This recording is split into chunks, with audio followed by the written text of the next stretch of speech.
go.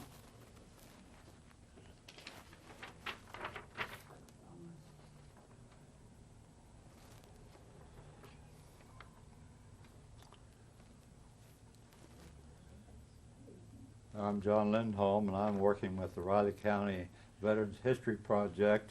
And today we're entering, this is Friday, August 22nd, 2003, and we're interviewing John Brooks, who's a Navy veteran of World War II. Just a moment, we're going to pause. Sorry. Don't have me in the picture, so. Oh, well.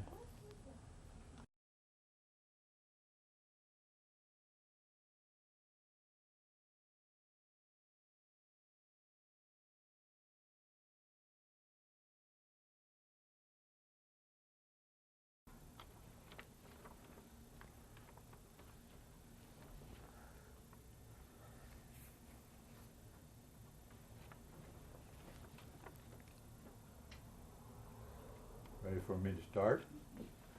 I'm John Lindholm. I'm working with the Riley County Veterans Historical Project. And we're here at the Riley County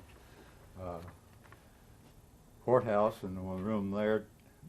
This is August the 22nd, 2003.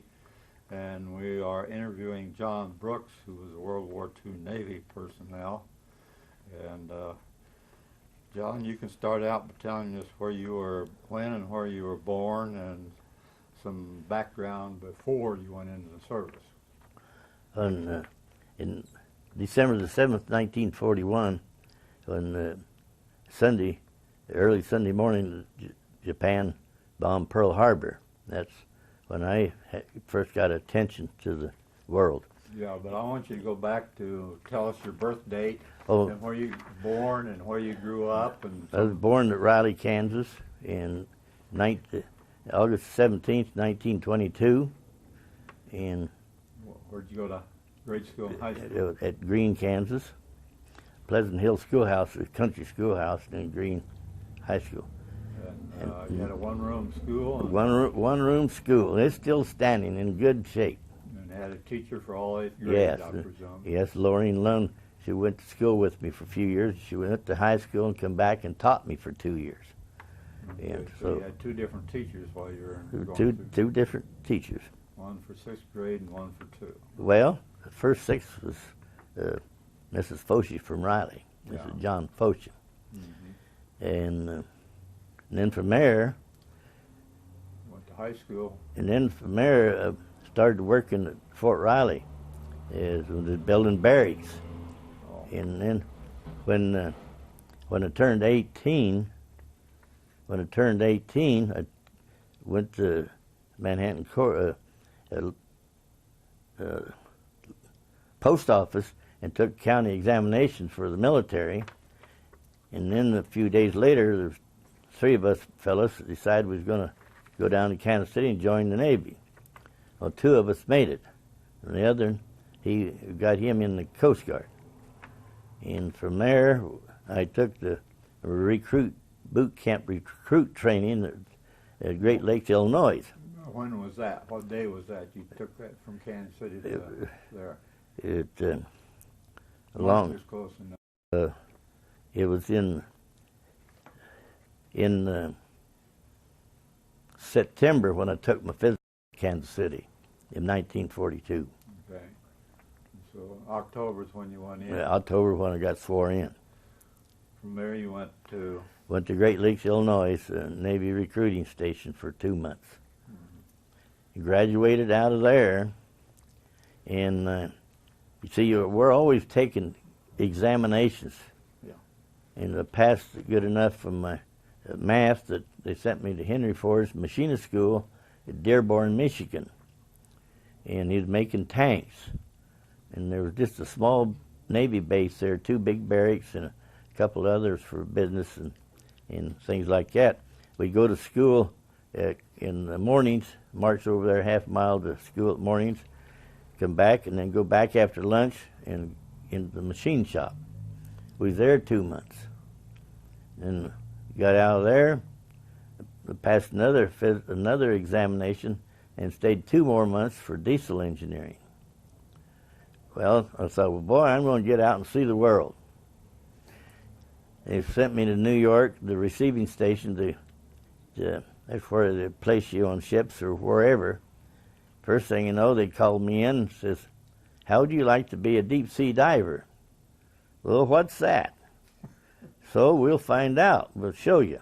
So they had me and 4 or 5 other fellows go over Pier 88, 4 blocks from where I was staying, and showed me a few days there what a deep sea diver does. Right there is where that SS Normandy, big luxury liner ship, burnt and capsized in 1939. And the deep sea divers, their outfit is 280 pounds, heavy belts, heavy shoes, heavy head helmet. And so they tried me out on that a few times. Well, that's something different. So they kept me there for 2 more months and learned how to go down. And what we did, we put plywood across these doors. They're not doors in the Navy, they're hatches. But plywood across the doors, and had like 2 2x6s with 1 bolt in it. And when we get them just right, they'd take 2 of us divers. In the muddy water, you couldn't see, you just felt. When you thought you was moving 10 feet, you only moved about 6 inches down there in the mud. Well, when we get the door, we thought the big plywood was just right. We'd turn the wrench on this bolt. It would turn this 2x6 across the door. Then we'd tighten it down. And after about 2 months of doing that, they started humongous big pumps, pumping water out of the ship, some pumping in on the other side because it's capsized. And after so many days of that, you seen the ship starting to come up a little. And we got it up, 45-degree keel, and they towed it off, and here I was, out of a job. Well, it says, how would you like for going, use a motor Mac on diesel, you'd know these little engines on these invasion boats. And first thing you learn, you should never volunteer. But anyway, I had to do something. Says, well, that's fine. So they sent me to Norfolk, Virginia, to small boat training. And then from there, Small boat. How long a boat? them 36-foot Higgins invasion boats, that ramp on the front that held 36 soldiers. They were made down in the New Orleans area. Yes, New Orleans in the Higgins. And so then, after you got out of that month or 2, they sent me to Fort Pierce, Florida. That was the underwater demolition school, commando school. And got out of that, and they sent me, well, there was 96 of us fellas. They sent us middle of the night on a train to New York City. And about 2 in the morning, we went aboard the SS.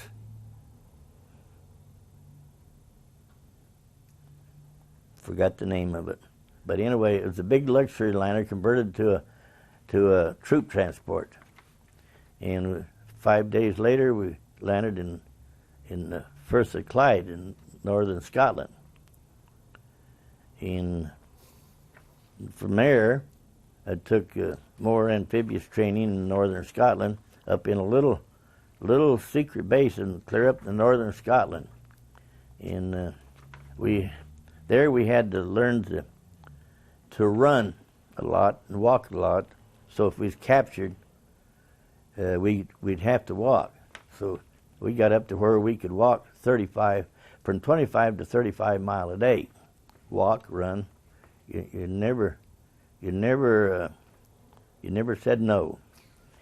So there was 5 little Quonset huts, and there was 1 Quonset hut for the mess hall, 1 for the officers, and 1 for the records, and probably 1 for supply too, I suppose. I don't remember that in detail.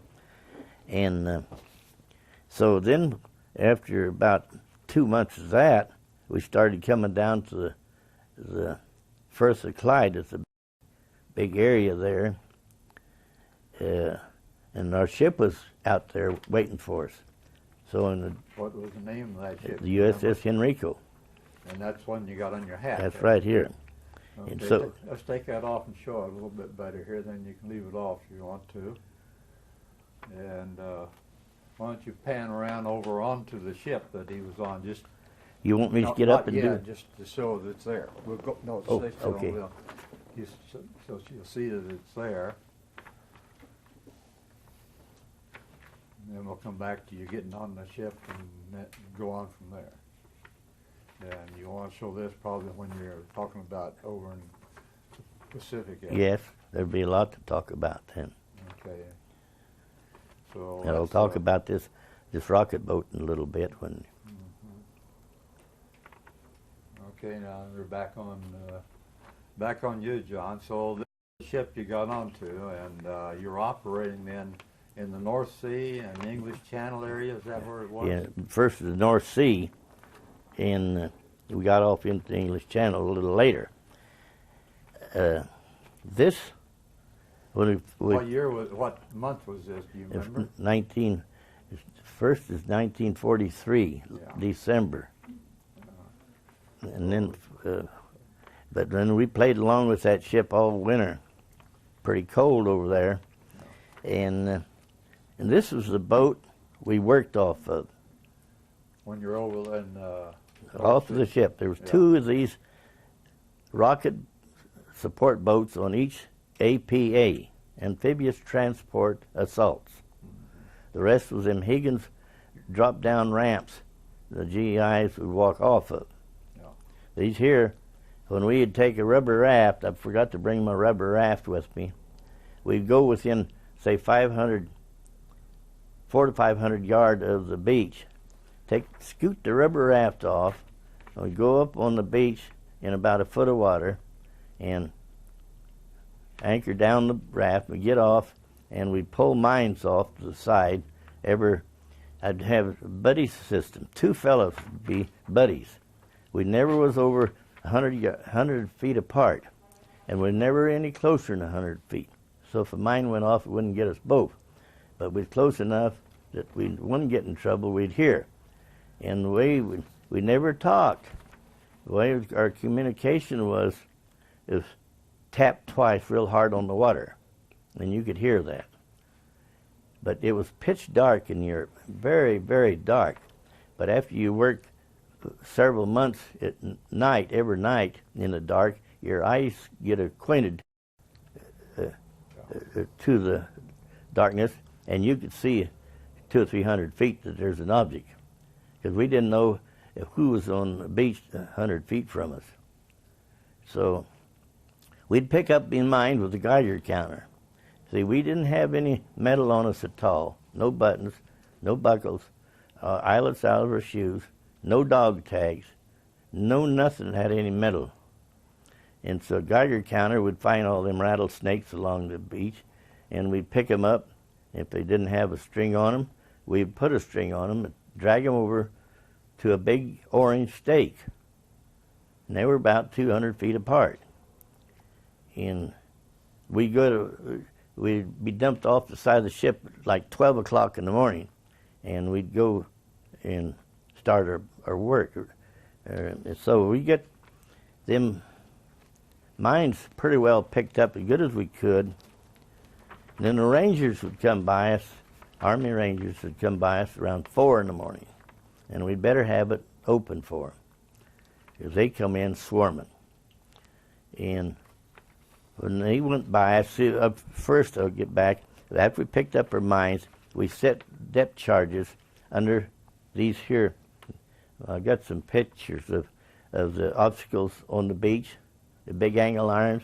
Hitler had them 1 inch thick angle irons, 4 inches each way, in the ground, around 15, 16 feet, solid cement.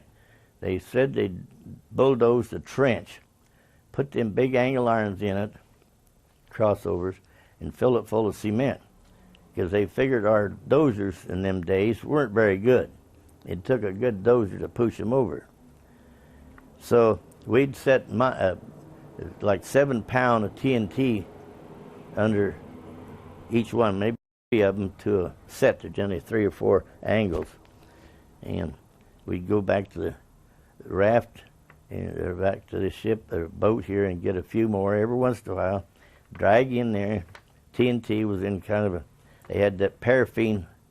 I don't know if you know what I'm talking about. If you're in the service, you know what paraffin the Army used in their trucks on the carburation, so they wouldn't get any water in them. We had all that sealed up, and so it wouldn't get wet. And when we get there, we'd TNT, and then we'd had some additives, and never did know what it was. It was liquid. We poured into this bag, and it sealed it up. It made it, they said, 50 times more powerful than regular TNT. So the next morning we back off and did it different than they are now.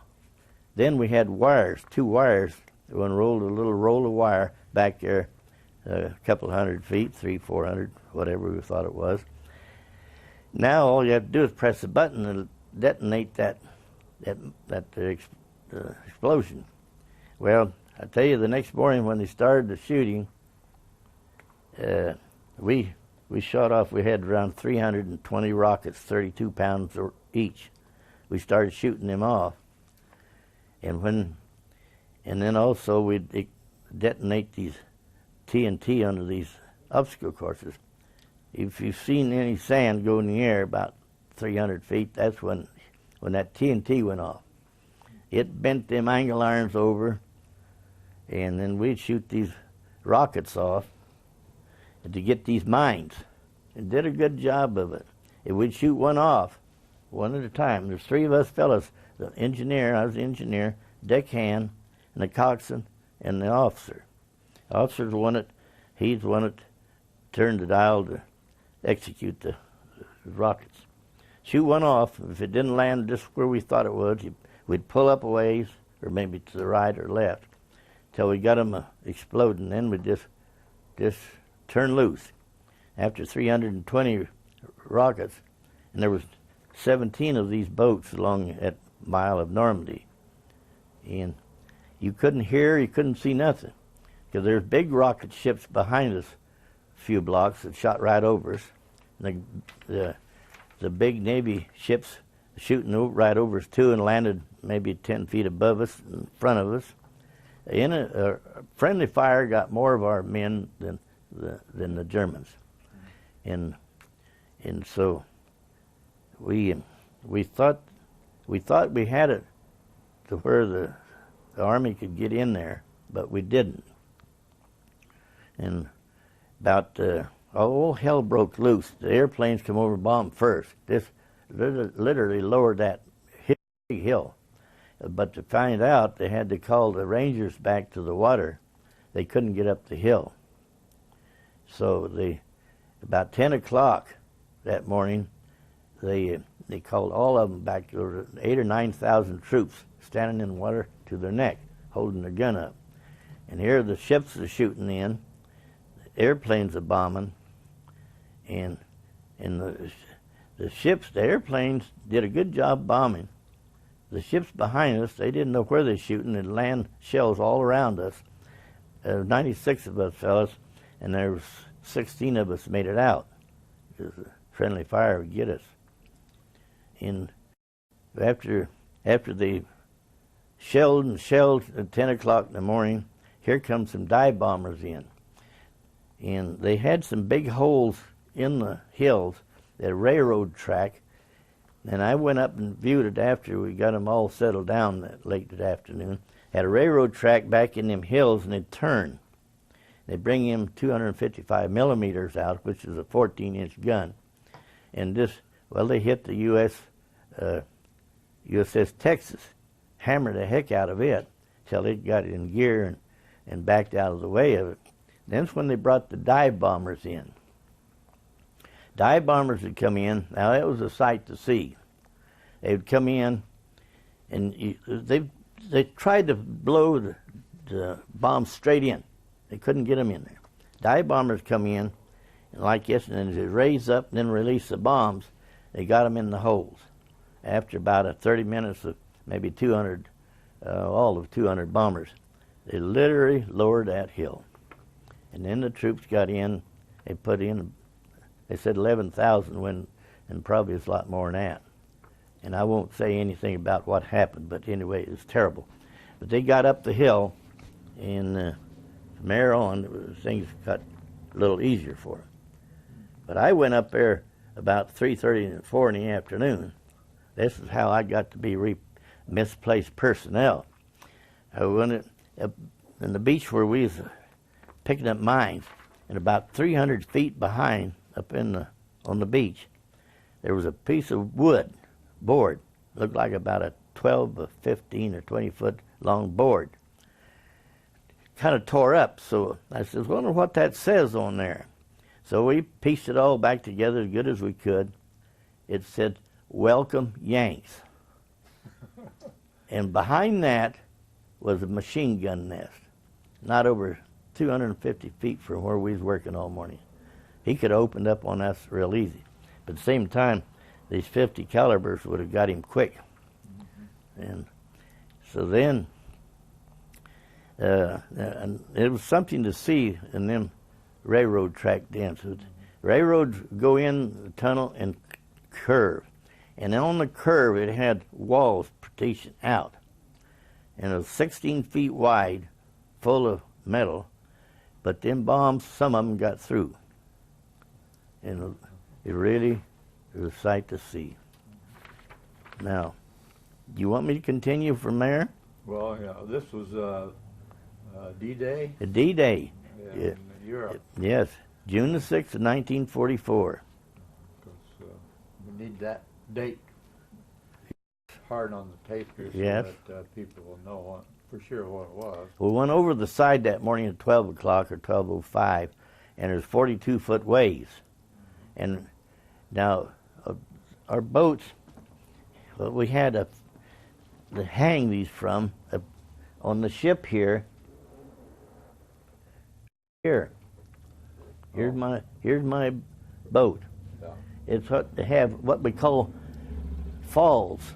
Falls, in other words, not a boom to lower the ship, it's to lower the boat, it's a fall. So he'd come down with 2 cables with a big hook on it. And the hook would be fastened in here and mousing the hook. That's tying so the hook wouldn't come undone. So my job was to lay on the side here, reach around and try to unhook that hook. Same time this deckhand tried to unhook this one. Now it would be 42-foot waves. You'd be at the bottom of the ship 1 second. The next second you'd be clear at the top looking down at the mast. And the mast was 60 feet above the water. So it was something terrible. But we lucked out. We did it so many times we lucked out. And then the GIs, they had big nets, 3 of them on each side, that they'd come down by the groves and got into these landing craft boats. And that's how they took them ashore.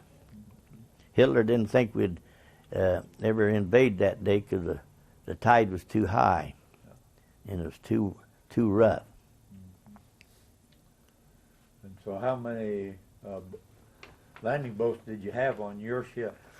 I don't remember. I think it's 26. I don't have them all on here. Yeah, I know. How many people in a boat? 36. So 26 times 36 is that many troops? Well, it would hold. We had 751 ship's complement. That's the crew during the war. And we could haul 2,200 soldiers, plus a bunch of trucks and tanks and jeeps down in each one of them holes back here. These booms would pick up them hatch lids, and we'd lower big trucks or tanks down in there. And you see this, there's a black margin here. Yeah. That's 26 feet. When you get the load to where you couldn't see that black mark, they stopped loading. And that was the cue of what the Ship carried. yes. And we could go, generally traveled around 18 knots. Okay. and if it's loaded and rough, we didn't go that fast. But Yeah, the but- flank speed was 20 knots. On D-Day, what port did you leave from then? Dartmouth. Dartmouth, okay. Uh-huh. Yes. And Now then, how long were you at the beach then on D-Day? all day. You got there a little after midnight, and then you were there until... Well, now I will continue finishing why I was misplaced. Okay. There was my boat and another boat like this, crew, was the only one we could find that survived. The rest was, if they survived, is up the beach further. So we goes ashore and looks all up and down that hill and come back. Our ship was gone. Of course, there were 6,600 ships out there in a 2-mile space. And a mile out, you didn't know where your ship was at. Come to find out, one ship says, well, I think the Henrico went back to England to get more supplies and troops. Well, we'd slip on the boat at night. It was nice sleeping, and we'd eat off of this ship or that ship, and always had some K rations and C rations. So we was taken care of. After a few days, we pulled up along this English cruiser. So one of the guys says, well, let's see what them limeys have to say. Shouldn't say that. I mean, Englishman's the better word. I didn't mean that. And they would welcome us aboard. And our Navy ship was like the Army, ship-shape and clean. They had water running all over the deck, paper floating around on the water. Well, we needed a shower. So they let us have a shower, cold shower, saltwater shower. Then they'd give us T-shirts. T-shirts would come clear down here, and it would wind up around here, and the other may clear down here. We'd look sloppy. And shorts, same way. One leg would be down here, and the other would be clear up around here. It was a terrible looking sight. We stayed on that for about a week, and they said, well, we're going back to England, and we'll take you over there and dump you off in a Navy place. So we did, and went to the White Cliffs of Dover and dumped us off. Well, the Army didn't know what to do with us, so they called the Navy. Navy come and got us, and that's the White Cliffs of Dover. Plymouth is where we landed. Yeah. Okay. And they took us to White Cliffs of Dover. And this was the 4th of July, 1944. And they had a nice big park on the cliff of Dover. The White Cliffs of Dover is 200 feet high bank, white looking soil. And back about 10, let's say 3 city blocks back in was a nice shelter house and some benches and chairs. And here was a bunch of GIs celebrating the 4th of July over in England, shooting firecrackers off, and little kids were just having a ball. And the older adults, they were looking kind of shocked, but there was no problems. But I thought to myself, this has to be the worst thing I've ever seen in my life. And because we defeated the Englishmen, So then we stayed there probably a month. Finally, the Navy took us to Liverpool. We got up there, and here was the Queen Elizabeth. Because she'd carried 20,000 troops. And so we got aboard her, and 5 days later we landed in New York. You're still not back with your own ship. No, it's coming up. So got in Pier 92, which I was there, its receiving station. And what are you fellas doing here? Well, we don't know. We had one officer left, and us 5 fellas. And, well, we don't know what to do with it. Your ship, we can't find your ship. Well, so they give us a 30-day emergency leave. So I come down on the train. 24 hours later, I was back up there at Green, Manhattan, down here at the station. And my parents come and got me. And so I'm not sure if it's 5 or 6 days later, the Red Cross from Clay Center come out looking for old Jack, me, John. Well, he's down to Manhattan with visiting his sister. So Mom called down, Hazel, says, Jack's supposed to be in Boston tomorrow, the ship's leaving. So she got a hold of me, and so I rushed up there. They brought me down to the station, got in there, got a ticket to Grand Central Station in New York City. And there, from there, I got a ticket and train from there to Boston. Got to Boston. I don't know how I got from the train station to the ship, probably a taxi. Nobody had any money in them days, but that's why I don't know how I got there, but I did. Got aboard and says, where in the world? You're another one of the guys that's AWOL. There's a whole bunch of you. How many? Well, there's 2 or 3. Well, them's the ones then. Was there an officer? Yeah. Lieutenant, junior grade. That'd be a second lieutenant. And he laughed, says, you AWOL, you're going to be in the brig. No, I'm not. So he chuckled and laughed, and he was the officer of the day. You know, there's always the officer of the day when you board or go off the ship. So, okay, go on. And they called me in later in the afternoon, interviewed me, and asked me what happened. And they accepted it. They bought that. And What happened to the ship? the ship went back to England and got more troops. Yeah. Anyway, in the meantime, it was bunking around somewhere, taking troops back and forth. But it come back. It come to Boston. That's when I went aboard that day. Got back onto it. Back onto it, and it didn't leave that day.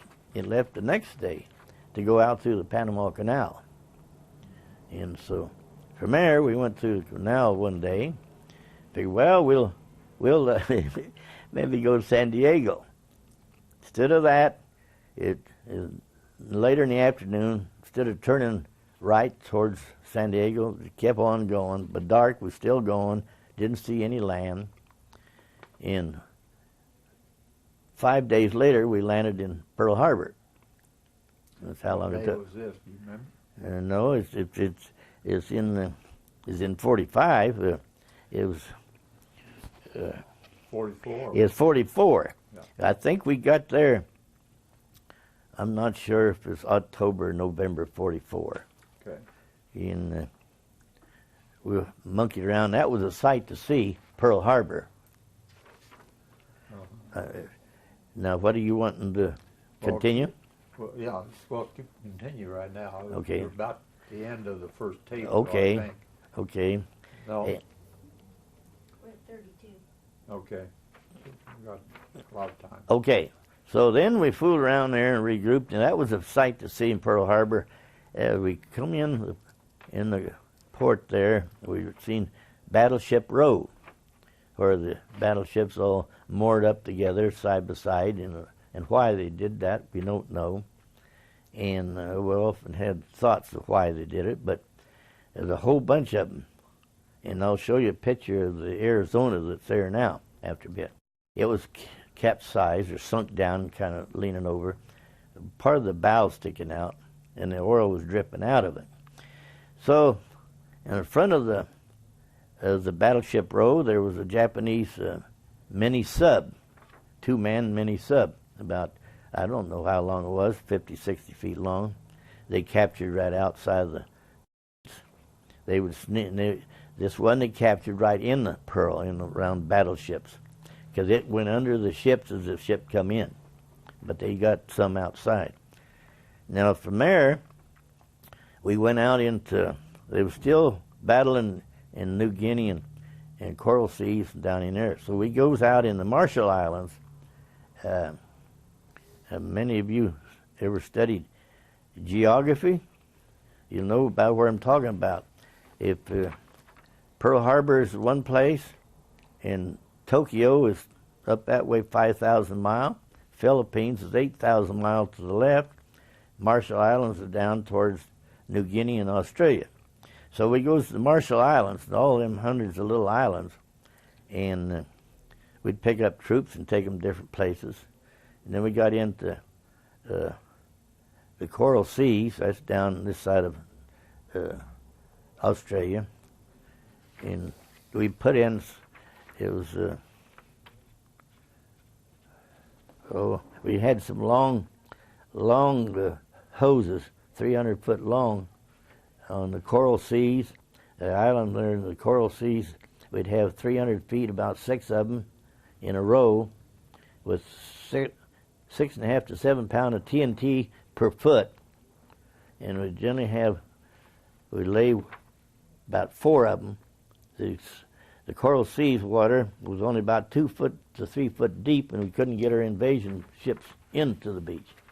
And so we'd set them big pipes of TNT and blow them up, and then every 20 minutes we'd blow another. And sometimes we'd have to do it all over again.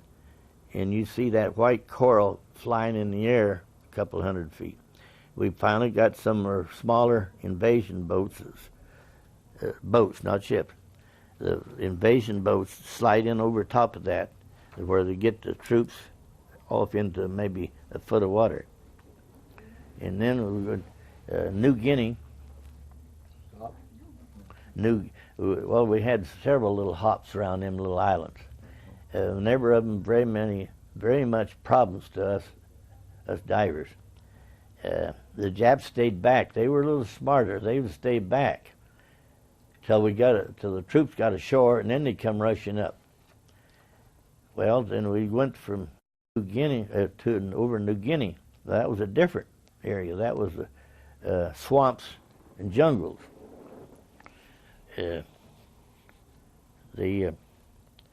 We just didn't have any. Us fellows in the Navy didn't have many problems on them little Crowhop Islands. It was the Army did. And Guadalcanal was where we had a terrible one. Yes. I don't know if you ever heard of Guadalcanal. Yes, I have. Have you? Was you over in that area? No, I was all in Europe. But it's just many things to talk about. I don't go in detail as much as I'd like to, or as much as I have. But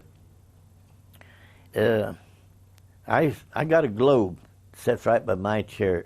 When the conflicts on the news come on, I just turn the light on it, and dial it, and find out where I was at. Some of them places I don't think was there when I was there. But it's very interesting. When I was aboard ship, I took engine room duties, 4 on and 8 off. Boiler room duties. We didn't have engines. We had some standby diesel engines for emergency power, lights. We had hot water steams to run the turbines, to run the prop as well as the generators. And if we wanted more speed, we would turn on another blower, and we had a rod about 4 feet long with a wick on the end. We light it, shove it in there, and turn the fuel on under high pressure, and light it off. In about 30 minutes, you get a little more steam, and after an hour, you got full steam. If anybody, it's difficult to talk to people that don't know what a turbine is. Most of you know what a turbine is, different little baffles in it. And the more steam you put into them, the faster it's going to turn that wheel. The shaft is a 24-inch shaft with a big turbine about 4 feet around, a whole bunch of baffles. And if you get up there at top speed, it takes about an hour to do that. But there's quite a few things on this ship that I want to talk about after a bit. But after we got into further up in the Philippines, there was a lot of islands. We crow-hopped there, little islands. Not some of them didn't know what their names was. We'd dump off some troops and supplies and ammunition. And places we'd go and take on supplies and ammunition. We got up into the Philippines. It was already under control there, the U.S. Army. had it under control is kind of a, it's full of coconuts and monkeys. And we went into Manila. Just, it was already secured. Corregidor. We come by that peninsula by Corregidor. Does anybody know what Corregidor is? Is that island that we held out the very last, and so we go by that. Every time our ship went by that, they had to stop, lower the colors, half mast, and generally the captain would say something, or the chaplain would a little bit. Well, it goes up into Manila. I never rode a horse in my life but that day. We goes in Manila. We walks about a mile back in Manila. There was a French wall, French-owned part of the Philippines, part of Manila. Well, it was all tore to heck from the war. So there was a beautiful park there. They was starting to get flowers back a little bit there, straighten it up. Here come Jim Rickettshaw, is a guy, a Filipino with two wheels, with a pony and a little shaft. So it was hot and humid. It gets about 114 out there, and the humidity is terrific. So one of the guys says, "Hey, let's see what this guy charged to take us back." The other guy said, "No, there will be no charge. Who's got any money?" "No, none of us had any." So I don't know what I did. I think I grabbed the horse. One guy grabbed the Filipino, and we got it going, kept pushing back. We all jumped on that Rickettshaw, took off down the road at Helen, and left that Filipino running behind us and screaming. And we got back to the docks in Manila. We turned the horse around and slapped him and sent him on back down the street.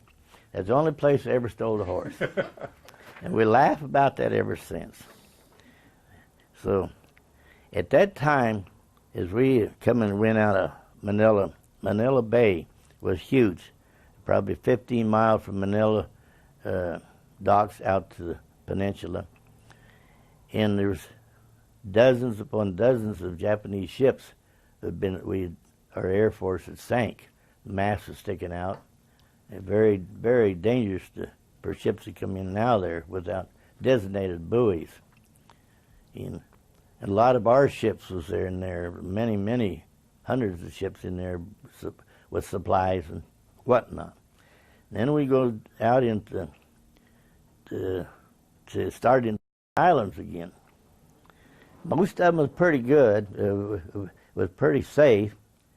Iwo Jima was kind of nasty. The idea of taking islands every 100 or every 200 mile was our carrier-based planes couldn't go out 200 mile and come back 200 to the ship without running out of fuel. Now, some of them islands, like Iwo Jima, wasn't worth taking. They cost us a lot of personnel. But we needed it for an air base, so them planes could land and refuel and get back to our ships. And our ships has always stayed 200 to 300 miles behind the carriers. And so Iwo Jima, it was pretty bad. We did lose quite a few personnel that day, and after 30 days there, I'm not sure how many men we lost, 20-some thousand, just for an old hill. But there was a place where the American Army had Indians, had an Indian company or regiment, I'm not sure what it was, and they broke the Japanese code. They were the only ones that were able to break the code. And they could listen in on the Japanese movement every day on that island, where they're going, what they're doing. So the American Army was able to counteract that, and that's how come they was able to conquer that island. We were going from there to Iwo Jima. That's another 100 mile up, and nasty, nasty. Them Japs, they don't give up. You don't take prisoners. And so We never had to take any prisoners on board our ship. But then we kept it going, and we got to Okinawa. Yeah. That was a nasty one. About what month was this when you got to Okinawa? Do you remember? April the 2nd, 1945. Yes. April the 2nd of 1945. And got in there and thought we never was going to get in there. Even us guys with these boats had a terrible time on the mines, because the Japs was there just spraying the beach, just spraying it in the middle of the night, 2 or 3 o'clock in the morning. Just kept the beach sprayed with small arms, for instance, 20 millimeters, I suppose. But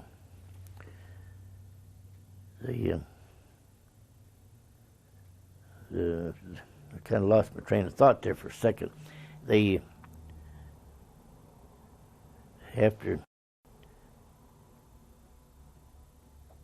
Well, I'll just take off from something else. And Okay. after we got the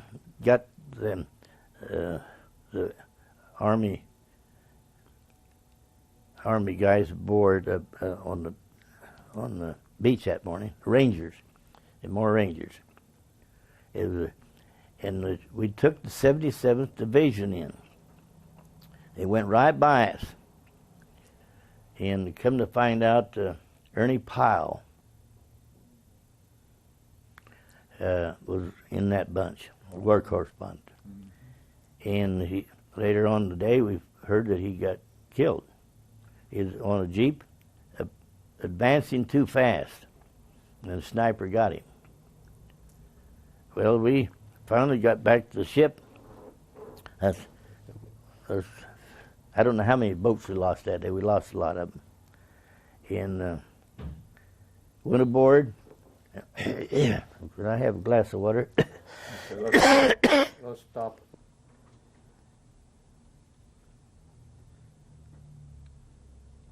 There's about 10 minutes left on that tape in there. We might ended up Okay, with John. continuation. Ernie Pyle, that was riding on the 77th Division that went into Okinawa that morning, and so it was a pretty rough place for the Army. The Navy, we didn't have it very bad for just about an hour, and we quieted them down. But the Army had a terrible time advancing. The Japanese wouldn't give up at all. And I'll tell you a little more about Ernie Pyle after a bit, back in Pearl Harbor. And when I got back to the ship around, I suppose, middle afternoon, I had to stand a 4 to 8 boiler room watch, engine room duties. Well, around 7:30, our ship just listed very badly to one side, to the port side. Port side is left. I said, boy, we must have rammed another ship. The lights went out, and first thing you know, we was trying to pick herself up off the floor, off of the deck, and crawl over to around the edge of the ship. They had, we call battle lamps, big, powerful, battery-powered flashlights. Turned it on and looked around, and there was a hole in the side of the ship, a hole through the smokestack. It went past us 3 guys. Us 2 guys, a machinist, and 1 officer was manning the controls and valves at the smokestack. Well, I wondered what in the world happened. So at this time, water was starting to come in onto the sea valves. So we were going around securing the sea valves, and we looked around. The hole in the port side was about 1 foot to 15 inches above the water line. We sure lucked out there, but it didn't go below the water. So what happened, why the ship listed one side, is right here. There's a twin-engine bomber, Miss Betty, the Japanese called her. They had 2 500-pound bombs. and one of them went down here in the center of the bridge, blew the bridge up and off. And the second bomb was delayed action, went down through, I'm not sure if it's 6 or 7 bulkheads, and that's walls. Them walls are 7/8 of an inch thick. Went down through that, past us. We was always around this smokestack watching the valves. Went through the smokestack, out the port side, and then blew up. And blew all these boats off the side and demolished everything out here. Just a split second quicker, it would have went off in the engine room. Then it would have splattered us all over. And it did push 2 guys down through the hole as the bomb come down, tore them up. Now, this is what I enjoy talking about, is this here Miss Betty. Now there's another thing while I'm on this. This is the starboard side. And I'll tell you about the terminologies of the Navy in a little bit. This in here is an albatross. And that albatross, you wake up at mornings, you may see him just gliding along. Sometimes we're on their way for 2 weeks. He'll be out there. He'll be out there just floating along with us, waiting for some garbage. And that's the sailor's friend. And then, of course, up here, on a foggy day, there's a little sailor up in the crow's nest. That's what they call a crow's nest. So he's watching. So he can report back there's another ship a mile away or a quarter of a mile or a block. Now, these here booms, these here big poles with cabled on them, that's what picks up these boats here, or picks up some tanks down in the hole, fore and aft. And we got the radar was the flagship. So we had the flagship. The flagship, it means they had the admiral. They had the captain, and then they had the admiral. Our ship would be in the center of the convoy. The admiral aboard. So, and there's more radar. And then, of course, we had the guy, the sailor here, doing his Morse code, dot, dot, dash, dot, dot. And here's one here with semaphore with the flags. And it had all that. And, of course, here's the captain right here. He's the one that manages the ship. And we had, captain generally always had 4 stripes. Executive officer was generally commander. He had 3 stripes. And now, then there's you ever heard of the poop deck? The poop deck on a ship used to be back here in the olden days, 150 years ago. They had nothing but man for oars or flags, sails. It used to be back here. In the later years, they put the poop deck right after the bridge, and that's where the officers will sun themselves. And my boat repair shop was right behind that and down. And when I wasn't in the engine room duties, I'd be repairing boat engines or whatever. We had the best duty aboard ship. Nobody give us any trouble at all. We come and went as we pleased. We didn't have to paint. We didn't have to chip paint. We just had a real good duty. But if we wasn't on duty, some of us had to watch a smoke screen machine fore and aft, one on each side. And so we had our full-time duties. We didn't get to sleep. Nobody slept. But we kept things clean. The ship was clean as this floor here.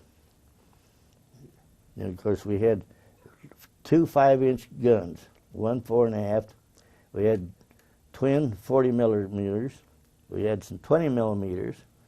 And another 5-inch. There's the 20 millimeters. That means, probably don't mean much. 40 millimeters, about a 2.5-inch shell, that long. And of course, these here 5 inches, they have a projectile they put right up in the breech. Then they have powder case right behind it, shove it right in there, and then somebody pulls the trigger, out it goes. So that terminology, I'll get about the terminologies of the Navy and the ships. If you're always looking ahead, the right side is the starboard side. The left side is the port side. Forward is the forecastle, or bow. And the aft is either aft or the fantail. And then, of course, they've got the gangplank here. That's where you walk up and down the gangplank. And your bridges is, I guess that's self-explanatory. In a boat is one that cannot go across the ocean. A ship is a seagoing vessel that can go anywhere, but a boat has to be carried. So that's why we say a boat is going to be a smaller one. Whether it's this, maybe a pretty good size one. Now, I got this here, what we call a boatswain's ladder.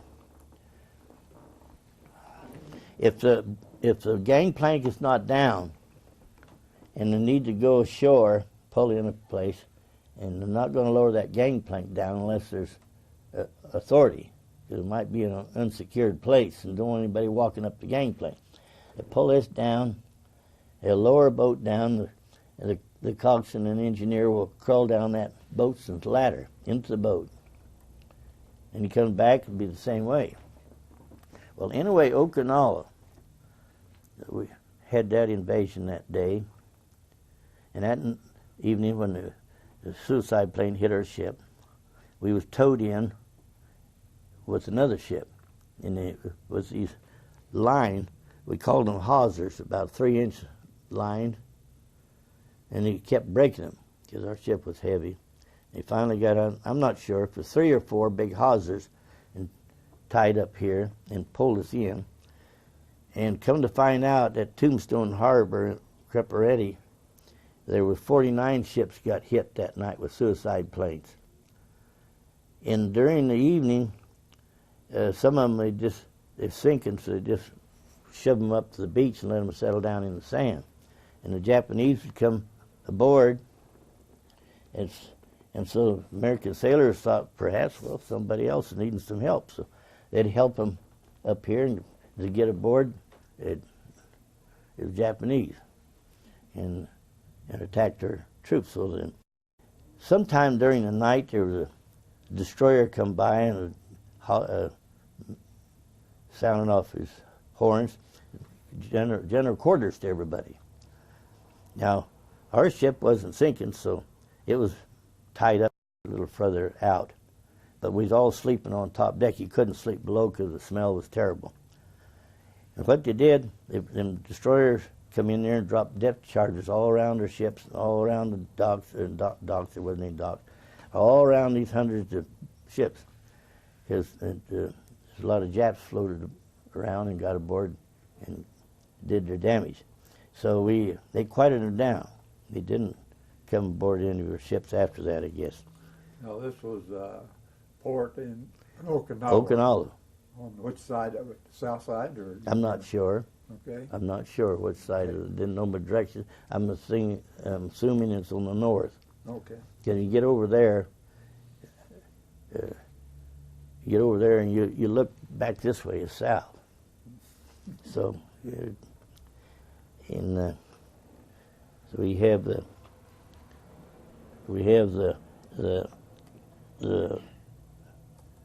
where the soldiers went up and down on that mat. Can't speak of the name right now. I can take this thing apart in about 5 minutes and take this all off and the guns off, put it in boxes, put it in my car, and I'd take it somewhere when I want to speak, and put it back together in less than 10 minutes. Yeah. Now, there was something I wanted to say about Early Pyle. We heard Ernie Pyle got wounded that day. We didn't know how bad.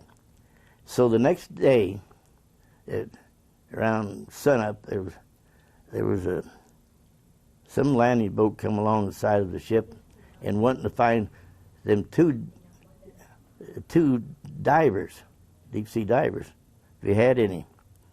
And somebody said, yes, we got 2, Brooks and Smith. And so they took me to this other ship, looked just like it. It was a 107, the Goodhue. It had a cable wrapped around a prop back here. And them 2 divers, on each one of these APAs, we had 2 deep sea divers, just for that reason. So we helped them get the cable off. Took all day to get the cable off. Okay, let's stop right now because we want to change the tape Okay. over here. But You want to start. Okay, so you are recording this now, right? Okay.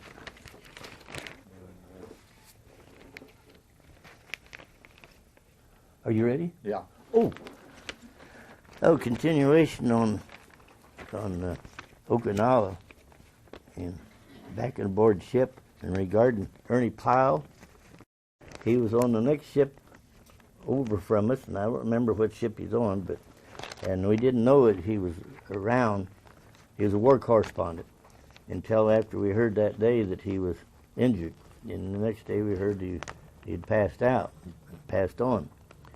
But anyway, I was aboard the new ship, the Goodhue, and it got hit that evening. It hit a Japanese suicide plane, hit the aft boom, hit it so hard, 40-ton boom. It picked up 40 tons, and it whammed down over the starboard side and bent that boom partway down. Plane flew off, took off the gun turret back here, and landed in the water. Now, I was in the engine room again on that ship, standing duty. So we went down around the Philippines, maneuvered there for a period, and we got in a big typhoon out there. We're heading for Japan. There must have been 6,000 or 7,000 ships. It was terrible, terrible big convoy. So this is when you're getting ready to invade the mainland. Yes. Now I'll tell you the finish Ernie Pyle at the ending of this, and so we got into this hurricane, and how far we was from Japan I don't know, a couple 300 miles. So we was advised to turn back to sea, and we turned left, port, going out that way. Some turned starboard and went that way and out. So we had 24-hour notice, so in 24 hours you get 400 miles. And maybe you get out of it or away from it sideways. Well, we didn't. We got into it anyway. And sometimes you didn't go right through the waves. You tried to run the ship kind of parallel with the waves. And sometimes that ship, you could see the other ship's bottom, and again you didn't see them at all. They'd come back up again. So that got done, settled that storm down, and I'm not sure, about 2 weeks later we headed out again. Big convoy flotilla was large, heading for somewhere, and we knew where we was heading. And I think we was 200 miles out of Yokohama when they dropped the big bomb on Nagasaki. And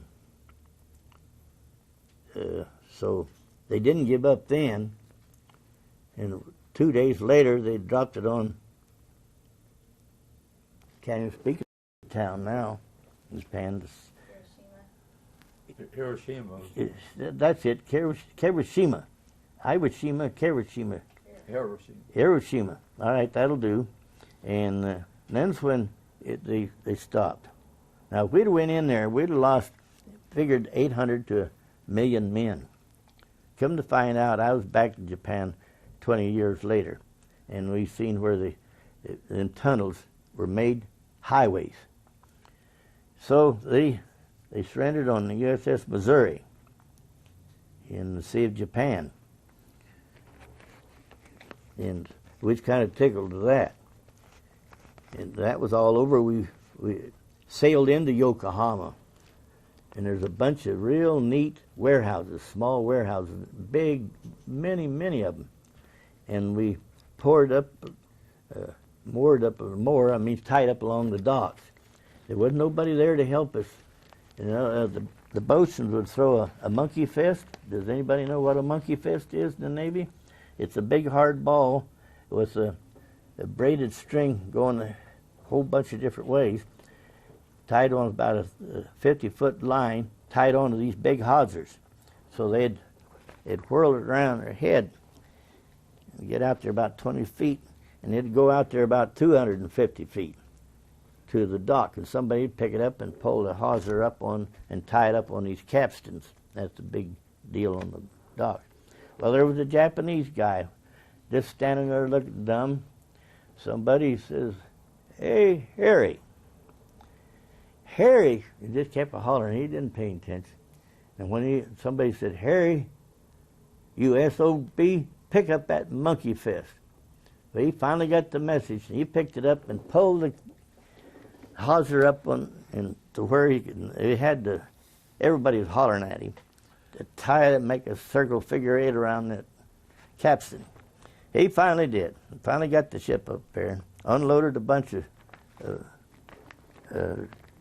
men.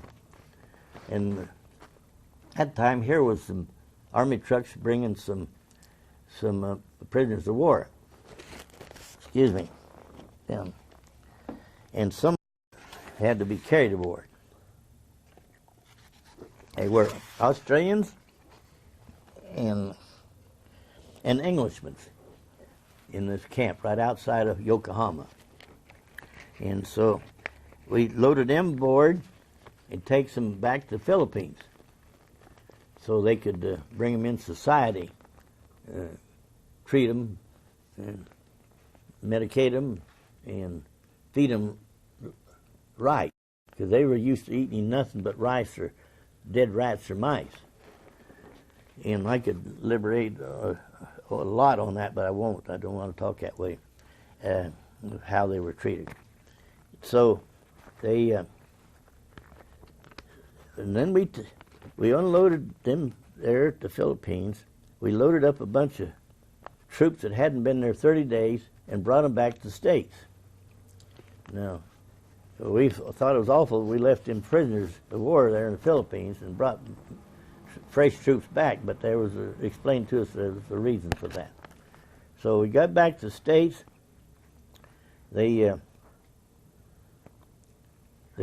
interviewed us. One had enough points to get out or not. Well, I didn't have enough points to get out as single. So guess what? I had to take another hot trip back to the Philippines again. 21 days out, 21 days back in that cotton-picking engine room. We had blowers and fans in there. It wasn't as bad as trying to work on top deck. So when I got back, this time I had enough points to get back in 6 months, you know. And so they interviewed me whether I wanted to stay in or not. Well, I said, Navy was good to me. What do you got to offer? Well, if you pass the physical and pass the test, you could be in an advanced rate. Well, I was second class then. Second class machinist mate. That's 2 stripes, which is a real good rating. So I passed all that, and it made me first class.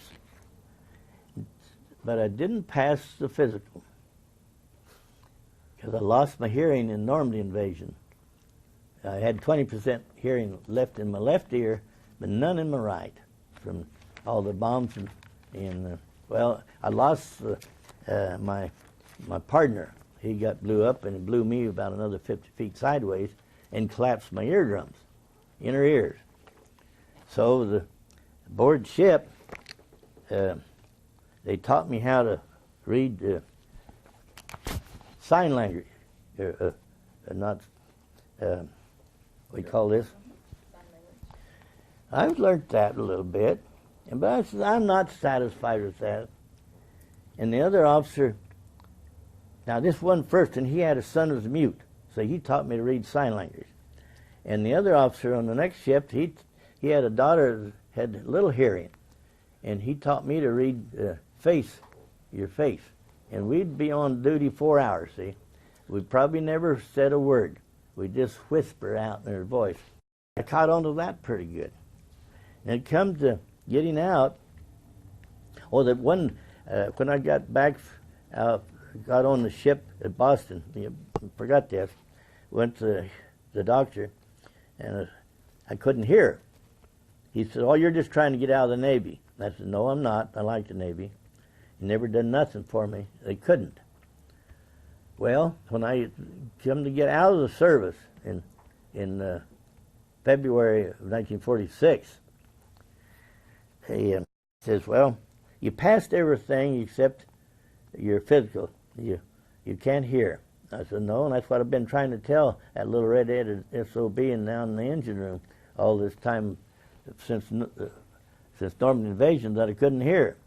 And I went and got one of the other engineering officers, Lieutenant Brown, took him up there to the office with me, and he said, "Well, things have gone on this long. It's going to take a lot of time to check records." I said, "There won't be any records because I was misplaced for 2 months." Well, to this day, I didn't get any disability pension out of it because I couldn't prove anything. But I said, "Well, if I was missing for 2 months, surely there would be a reason, and it wasn't AWOL." Well, anyway, that's all right. I didn't need their pension, but I do get VA services. So they says, "You can't. You want to stay in?" I said, "Well, I don't care if whatever. Don't have any other way." Well, he says, "You can do one of two things. You stay in, you get maybe, and if you pass it again, you'll get another. Maybe go up for chief in 6 months." And I said, "The Navy's been good to me, but I don't trust their word." You don't trust anybody in the service of promises. And he says, "But you can't. I'm going to tell you one thing. Just the words he said. You take my advice." He says, "The Navy won't keep you because you can't hear, and we do not have any way of helping you outside of hearing aid." So I got discharged in Norman, Oklahoma, Navy Air Base. So I got discharged and went out to a place to sit down on some chairs and waiting for a bus to come by to bring me back to Manhattan, Kansas. So there it was. Where have I been? Where am I going? I don't know what I'm doing. So I got on the bus and come back to Manhattan. And from there, see, I was taking more schooling every day on board ship, learning math and stuff like that, and history and geography. That's part of my duties. But then, after I got back into Manhattan, I was given 4 more years of education. That's pretty good. And 25 years after I got out, the Dr. Bridwell in Topeka, Kansas, secretary called and says, "Mr. Brooks, Dr. Bridwell might be able to help you on your hearing." So I went down and gave me about a 2-hour test on my hearing. He said, "Well, your inner ear is collapsed." Well, I didn't know that. He says, "Well, we're just able to dilate your ear, put a little stainless steel stirrup in your ear, and you'll it's 80% chance you'll hear, 20% chance you will not." But he says, "Right now you do not hear anything out of your right ear." And that's right. So the operator, immediately I could hear. I hear good. But the hammer does not hit for 5 words. The hammer, your ear is made up of parts of the saddle. The hammer will not hit for 5 words. And if I have my head turned, I will not get any. Well, being as I was taught to read your face, it was easy. And that was in 1975. In 1980, they called me back and says, "Now maybe we can help your left ear." That's in Topeka, Kansas, private doctor, eye, ear, and throat specialist. So he put a Tafalon insert in my ear. I heard perfect. But there you go again. If I'm not watching you, I will miss every word. But if I'm watching you, I'll get everything you say. Okay, now when did you get married? I got married in August 11th, 1947. That was a little over a year after you got out of the Yes, service. yes. That's And, 56 years ago. How much family do you have? I have 3 sons, 3 sons. Yeah. Okay. 54, 51, and 47. Where are they now? Well, one, the youngest one, Daniel, no, he's 48. He runs my small engine shop out east of town. And my oldest son, Ralph, is Brooks Yamaha, and he ranches out north of me. I live at Elbow Lake. It's northeast of Manhattan, 5 mile, and he lives 2 mile north. Nice place. And I and him have pastures together and cattle together, Simmental hybrid cattle. And my other middle son, Harold, that's 51, he retired out of the telephone company in Parker, Colorado. So he thought he was going to fish. Now he's only 51. He retired after 31 years. Here I'm 81 and still working. I said, "You've got to be kidding." No, he says, "I've retired. I'm going to fish for 30 days." That's 2 years ago. And the next day, the telephone contractor called him and says, "We need somebody to go to Albuquerque for a while and put in some new telephone systems, boxes." "No, I'm going to fish." "No, we got to have you." So he went with him, and all over the country. He even comes back here to install stuff. And been with him 2 years. And he says, "Good job, we just will do it," he says. And so that was my family. No girls. I'm still doing the dishwashing. And but back to the Navy. I got out of that and went back to school, and I ranched, and I was a mechanic and I was a carpenter, and then later on worked at this lawnmower shop east of Manhattan by the sale barn, Cahill Engine Service. Finally bought it from this student, and he moved on. He's been there 39 and a half years, and is still ranching, and still spent 2 months in the hayfield for cattle. But I guess that kind of winds it up for me. If any questions? Oh, I do want to talk just a little bit on Pearl Harbor. Now, here's where I was I took that picture in Honolulu as a second-class motor machinist mate. And since then, I got a first class and never got a picture of it. Now, has anybody been to Pearl Harbor? Yes.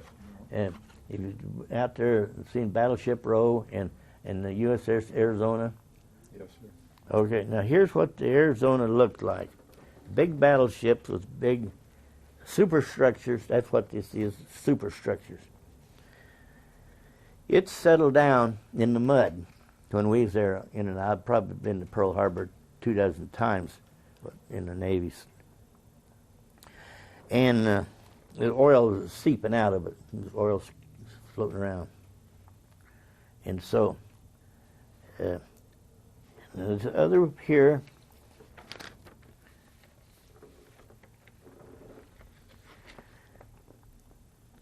Now, you see, this here's the memorial on top of it. See, they took and cut some of this bow off, so it's all underwater, and they put this memorial crossways of the Arizona. I'm trying to pick out the one that shows the picture of the Arizona. I'll pass this around to you. Now, the Arizona is laying kind of parallel with the canal going into Pearl Harbor, right pretty near, right behind Battleship Row. And the memorial is placed across, right ahead of the smokestack, facing the entrance of Pearl Harbor dock. Now, right behind that memorial is you can see the smokestack under the water. And you see the gun turrets in front. So I'm making one of these out of clear plastic glass, the bottom here, about 4 inches high and 24 inches long. And I'll be putting like a 2x4, maybe not any more than a 2x4, and form it like the battleship with the gun turrets and a smokestack right behind this. That'll be all underwater. This glass will be, so to speak, underwater, and I'll put some cobwebs and barnacles and stuff on this 2x4. It looks like it over the years, brown. And then I'll make this here memorial out of beaver board, like I did this ship here. That's beaver board. I'd wet it and then bend it a little bit at a time, and I'll put that on there. I'm not sure. I haven't got any pictures yet where it says Arizona, but probably I'll put USS Arizona across here by some little numbers, letters.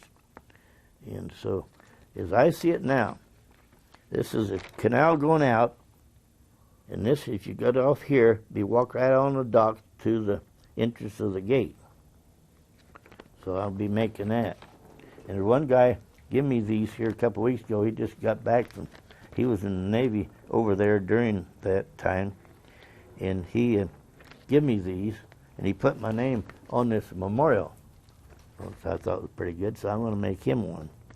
And there was one guy, one of my neighbors, Vic Clay, out east of town. It was not my neighbor, friend of mine. He was on the USS California that settled down right ahead of this Arizona, settled down in the mud. And he jumped off of it and through the oil and the fire. He was able to get ashore, and he went up around Honolulu. Over there, you could sleep out anywhere at night, never got cold. And so he didn't turn himself back in for 2 weeks. And he's from Marysville, Kansas. And they had a paper, front line in the paper, local son missing in action in Pearl Harbor bombing. Victor Clay. Well, 2 weeks later, he turned himself in, and then he had to call his parents. And then I said, what did the people say when you showed up live in Marysville? Well, he says, I don't know what they said, but they probably wanted to whip me. That's the words he said. Well, John, it's been interesting to hear your story of World War II and the Navy, and you did see action in the European theater and Pacific theater both, which is kind of unusual for some people. And it was on this ship a lot of the time, but then you moved to another ship when this got damaged. Yeah, it'll look just like this. It looks just like I'm going to that reunion the 18th of September in Boise, Idaho. Now, you see, I forgot to tell you about these three red dots, the Japanese flag, 0. We got credited for 3 planes that night, our ships. Just 40 millimeters is what it get them. You see how easy it is to tear this apart? It took me 2 years to build this, and then I took it apart several times. Last winter, we took it apart and added 4 more inches on the back. I looked at the blueprints wrong the first time. So that's my story of my experience. Okay, well, we appreciate you coming in and doing this, and we'll get this records up for you and have everything done, and we'll get you that. And if you want, we can take these pictures and scan them and add them to the CD later. Can I get some of them back? Yeah, you can get them back. Okay, but, that'd be fine. Okay. Well,